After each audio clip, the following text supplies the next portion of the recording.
नवरात्र का पर्व चल रहा है और नवरात्र के पर्व में उपवास में बहुत सारी चीज़ें इस्तेमाल होती हैं, लेकिन बाज़ार में जब उपवास में लोग कुट्टू का आटा, सिंघाड़े का आटा प्रयोग करते हैं, उसमें मिलावट की संभावना बढ़ जाती है। ये मिलावट कहीं कहीं हमारे स्वास्थ्य को भी डैमेज करती है। इसको लेकर हमें सतर्क रहने की ज़रूरत है।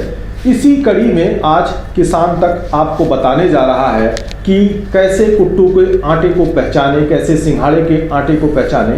हमारे साथ हैं सहायक खाद्य आयुक्त लखनऊ डॉक्टर शैलेंद्र प्रताप सिंह हैं, और आप बताएंगे कि किस तरीके से कुट्टू के आटे को पहचान सकते हैं और सिंघाड़े के आटे को पहचान सकते हैं और मिलावट से बच सकते हैं और अपने सेहत को भी इनके दुष्प्रभाव से बचा सकते हैं। तो नमस्कार आपका। और क्या है कुट्टू के आटे में, किस तरह की मिलावट होती है और किस तरह के जो आपके लैब टेस्टिंग आप लोग कराते हैं तो क्या पकड़ में आता है? एक्चुअली कुट्टू का आटा हुआ, सिंघाड़े का आटा हुआ, इनका उपयोग व्रत के समय में लोगों द्वारा किया जाता है। तो हम लोग नवरात्र के समय और सामान्य रूप से हमारी टीमें चलती हैं, और नवरात्र के समय तो विशेष रूप से व्रत की सामग्री के ही नमूने भरे जाते हैं। तो कुट्टू के आटे के और सिंघाड़े के आटे की कई रिपोर्टें मेरे पास हैं।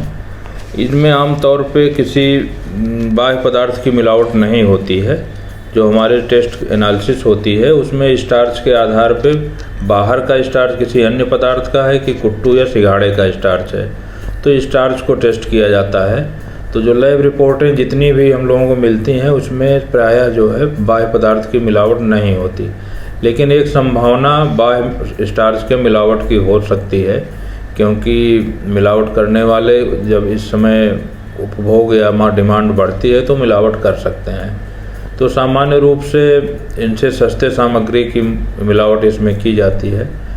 तो कुट्टू के आटे का रंग ब्राउनिश होता है। अगर इसमें कोई हम बाहर का मान लीजिए आटा मिला रहे हैं, मैदा मिला रहे हैं या अन्य कोई चावल की किनकी का आटा मिला रहे हैं तो इसका कलर चेंज हो जाएगा। दूसरा जो है मोटे अनाज में कुट्टू आता है, तो इसका जो आटा होता है उतना चिकना नहीं होता जितना कि आटे का या मैदे का चिकनाहट होती है, तो इसकी चिकनाई भी कम होती है। और यदि अन्य कोई बाह्य पदार्थ इसमें मिलाया गया है जो स्टार्च से भिन्न है, तो यदि हम पानी में इसको मिला दें आटे को, और तो आटा नीचे बैठ जाता है और जो एक्सट्रेनियस हल्के पदार्थ होते हैं वो ऊपर आ जाते हैं। तो इस तरह से कुट्टू और सिंघाड़े के आटे से मिलावट से हम बच सकते हैं। और मेन बात जो है वो जो भी रिपोर्ट हमारे पास, सारी रिपोर्टें कोई भी पास नहीं है, सब फेल है। ये रिपोर्टें फेल इसलिए होती हैं कि इनका उत्पादन जो है वो बड़े लेवल पे नहीं होता। इसके काम करने वाले छोटे व्यापारी होते हैं, तो छोटे व्यवसायी अक्सर लेबलिंग पैकेजिंग पे उतना ध्यान नहीं रख पाते जितनी बड़ी कंपनियां रखती हैं।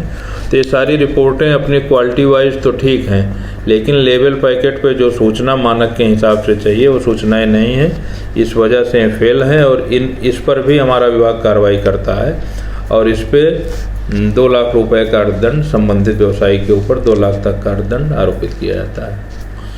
अच्छा, व्रत में लोग उपवास में जब इन चीज़ों का प्रयोग करते हैं तो अगर FSDA की तरफ से क्या सुझाव देंगे, क्या किस तरीके से वो पहचाने, क्योंकि वो टेस्ट तो दुकान पे कर नहीं सकते हैं, तो क्या क्या देखिए, पहचान की सबसे बढ़िया तरीका ये है कि पहले तो बाहर से देख लें कि आटा पुराना तो नहीं है।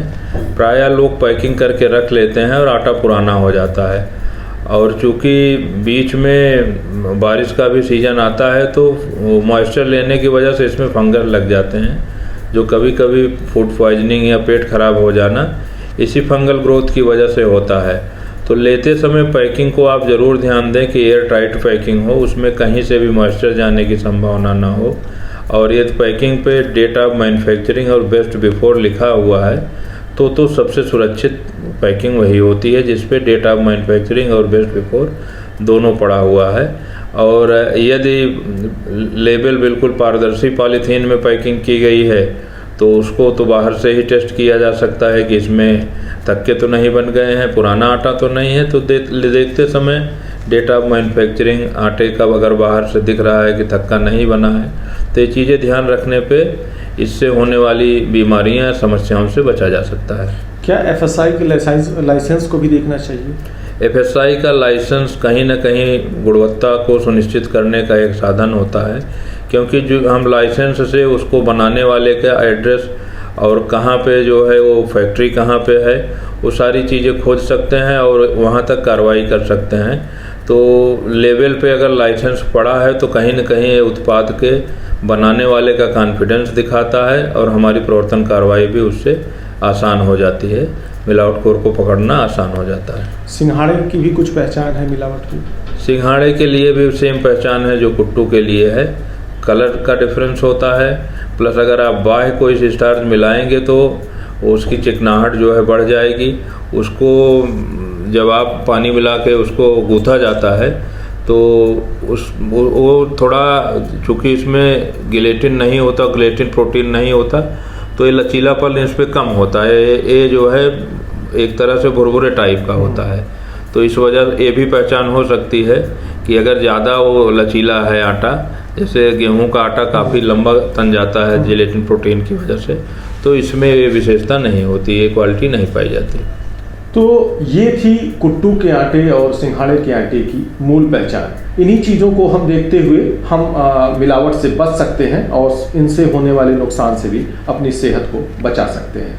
धर्मेंद्र सिंह, किसान तक, लखनऊ। हमसे है दुनिया, हमें कुछ करके दिखाना है। मिट्टी मेरी, सेहत मेरी, खेती का नया जमाना है। किसान तक, खाना है तो उगाना है।